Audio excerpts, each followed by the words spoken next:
बहुत सारे लोग जो 18 to 24 which is also your primary target audience ये वीडियो देख रहे होंगे, and before I get into कि ओके ये लोगों ने इन्वेस्ट कहाँ पे करना चाहिए, कैसे आइडेंटिफाई करना है, एसेट एलोकेशन क्या है, उसके पहले इंपॉर्टेंट चीज है कि पैसे कमाए कैसे। इन्वेस्ट करने के पहले कमाना बहुत जरूरी है, and you also have a chapter on that कि हाँ, what are the kind of skills which will make you money and कितना। So if you can just briefly guide all these young people, अगर उनको एक मतलब पैसे कमाने की शुरुआत करनी है ताकि वो इन्वेस्ट कर सके, तो ऐसे कौन से आपके हिसाब से टॉप 2 या 3 स्किल्स है जिस पे फोकस कर सकते हैं, एंड उसमें कितना पैसा बन सकता है अगर कंसिस्टेंटली एफर्ट डाला तो।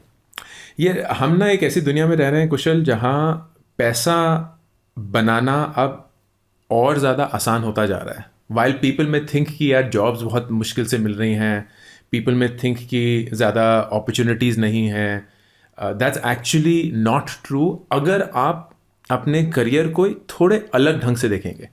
करियर की पहले अंडरस्टैंडिंग थी कि आप कॉलेज जाएंगे, आपको कुछ स्किल्स मिलेंगे, आप प्लेसमेंट के लिए बैठेंगे, आपको नौकरी मिलेगी और वो आपका करियर बन जाएगा।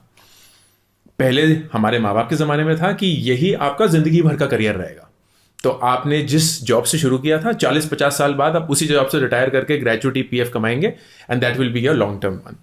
फिर थोड़ा सा बदलाव आया, लोग बोलते हैं नहीं चलो 10-20 साल बाद आप अपनी जॉब चेंज कर लेते हैं या अपनी इंडस्ट्री भी चेंज कर लेते हैं। अब हम एक ऐसे टाइम पे रह रहे हैं जहाँ हर 3-5 साल में अगर अपना करियर, अपना इंडस्ट्री, अपना जॉब प्रोफाइल चेंज कर देते हैं तो वो भी चल जाता है। But still it's dominant around कि आपकी एक जॉब होगी और एक इनकम स्ट्रीम होगी। I want question that, and that is what I attempted to do in the book as well, कि we're living in a world where you can have multiple income streams and you should have multiple income streams. The way that I would encourage every 18 to 24-year-old to think about is कि एक financial stability के लिए job होनी चाहिए. This is something that gives you, again as I said, financial stability, independence नहीं, कि आपका lifestyle maintain हो रहा है, आप उससे अपना खर्चा पानी निकाल पा रहे हैं, आप जहाँ रहना चाहते हैं, जितना बचाना चाहते हैं, वो सब कुछ हो रहा है।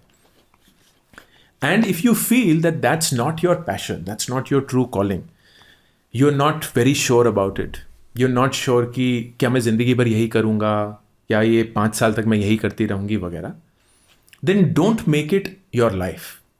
Don't slog out what is your limited time on earth just pursuing that job which you know may not be what you want to do. My suggestion, उस जॉब को आप अच्छे से करिए, लेकिन उतने हद तक करिए जितने हद तक आपकी नौकरी बची रहे एंड लोग आपको बोलें कि कुशल तुम एक्सपेक्टेशंस मीट कर रहे हो। एक्सीड करने की ज़रूरत नहीं है। But your nights, your weekends, your holidays, spend time in discovering and exploring new income streams. It could be something completely different from what you do. तो आप एक सीए हो सकते हैं इन योर डे जॉब और एक digital marketeer हो सकते हैं इन योर नाइट जॉब। मैंने ये किया था, I was a consultant in my day job after of my business school, but during night time I was an entrepreneur. मैं अपने बैचमेट के साथ स्टार्टअप्स चला रहा था, and I was learning whether I enjoy it. I was learning technology. I'm not a coder. I'm not an engineer. I can't write code. So I was speaking the engineer's language, try to understand कि वो कैसे सोचते हैं, वो कैसे लिखते हैं। मुझे कोडिंग नहीं सीखनी थी, बट उनके साथ बात करना तो आना चाहिए मुझे।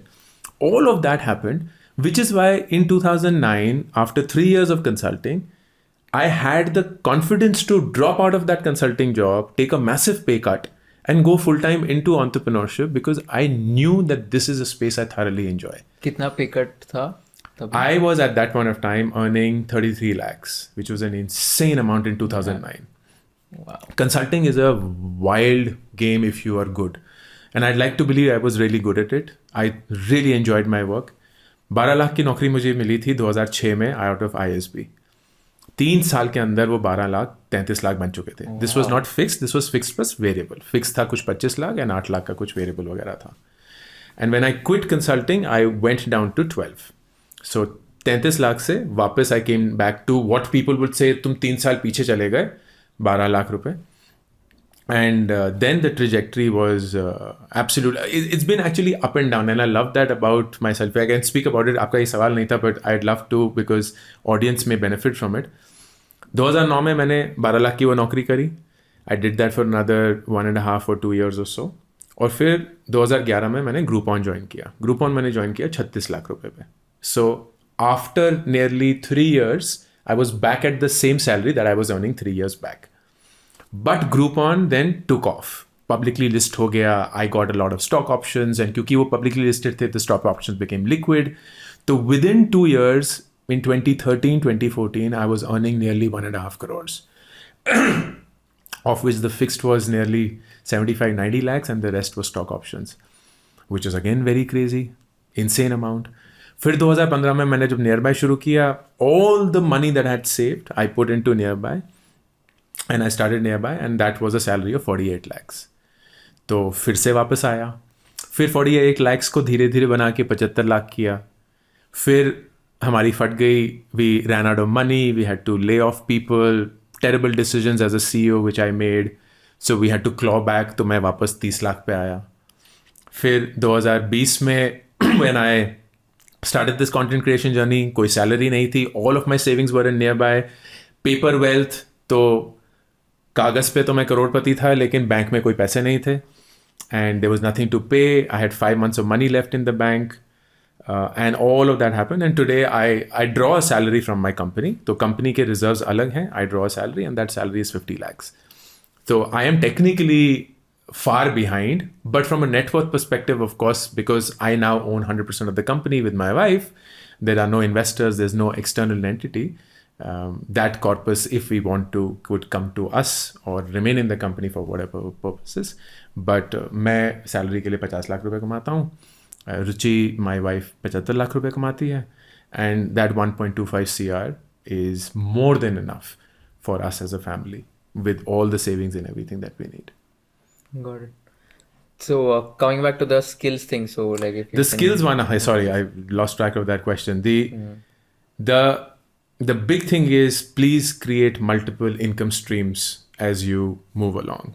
And the skills that are required for that are in no order of priority. Number one, curiosity.